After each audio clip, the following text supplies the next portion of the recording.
Hello and welcome to another episode of Let's Talk Sales with Mostafa. I am your host, Mostafa Asim, and the topic for this episode is psychology and its importance in sales. During the early stages of my sales career, I would encounter a lot of these so-called sales speech. And if you've done telemarketing, this is quite familiar for you, that you were given a certain text that you were supposed to go through with every single customer. But I always thought, how is it possible that the same text and message should resonate with everyone from different ages and with different interests? So it came to my attention that psychology in sales is very important, and it plays a crucial role in understanding the buyer and how you can influence their purchasing behavior, and you can be part of their purchasing decision. Psychology in sales is very important because if you tailor your approach in a proper way, you can increase your effectiveness and ultimately getting your goal, which is closing the deal. In order to understand the importance of psychology in sales, during this episode, I will be breaking down the psychological factors into 6 different categories. The very first category that we're going to talk about is cognitive biases. What does that mean? That we are biased towards our feeling. You may have heard a lot of time that when I make a decision, I use my brain, not my emotion. But actually, in truth, every single person rather wants to take a mental shortcut than a very careful analysis. And this can be affected with the very first information that is given to the counterparty.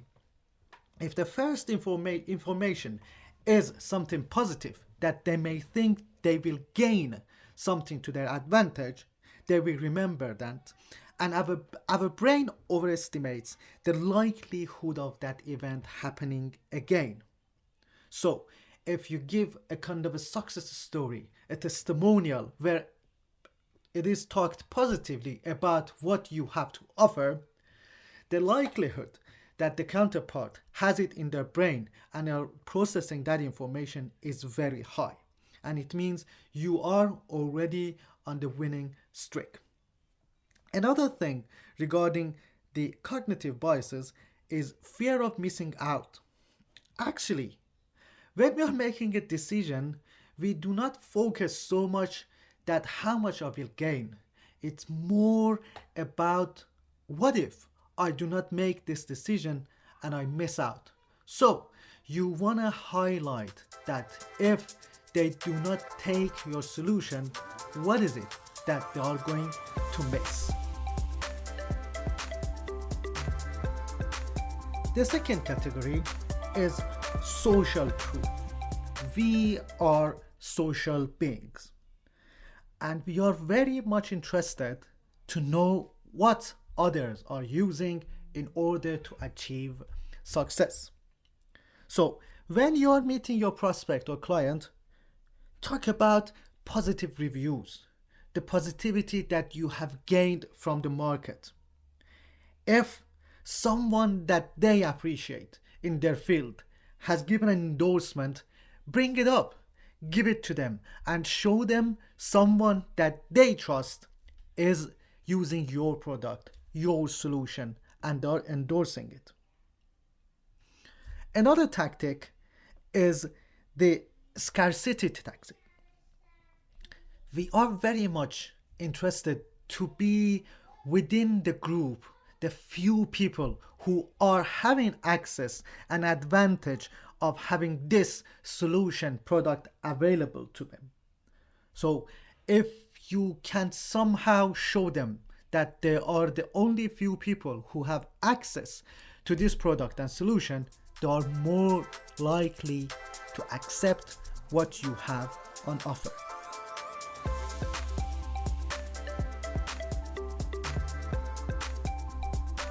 The third point is reciprocity.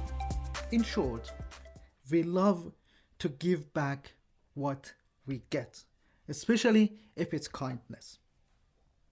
When you're meeting your prospect, offer them a value without asking anything in return. Give them an insight and tell them, did you know about this? And never ask anything in return. Trust and goodwill is very important. Try to build that they can trust you. During the meeting, the interaction that you have with them, make sure that they do not get a feeling that if they listen to you, they need to give something back. Always provide value and ask them how dare you wish to continue. How should you prepare the next step? Because once they get a feeling that a person has given them something, a valuable insight, something which is useful for their business, for sure, the next time when you approach them, they are very open to hear what else do you have. And at that moment, if you have done a good job, they are very much receptive to what you have to offer to them, being a solution or a product.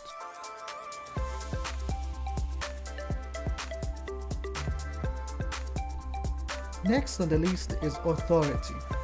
We, as people, we tend to listen to people who we perceive are in the power. They have the knowledge. They are credible and they have some kind of expertise. During the meeting with your prospect, with your client, show them that you have the knowledge and you have the know about the topic that you are talking about. Talk about the achievements that you have gathered during your process of selling or doing anything. Highlight the credentials that you have achieved, that it shows you are on command of whatever you are doing. And if you have the opportunity, validate your strength with a well-known reference.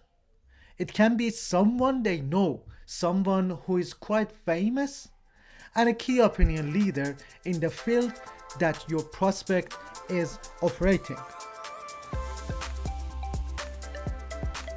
The fifth point that actually I put a lot of emphasis on is as simple as liking. We as people, we tend and love to do business with the people who we like and trust. So it is very important to build that bridge, that connection, that emotional connection that can people trust you with. Be warm with your prospects. Be friendly. Show them that you are genuine. You are really interested in what is good for them. Give them a compliment. If their business is going well, give them a compliment that you are doing so good and you are actually interested to make it even better. Take them to the next level.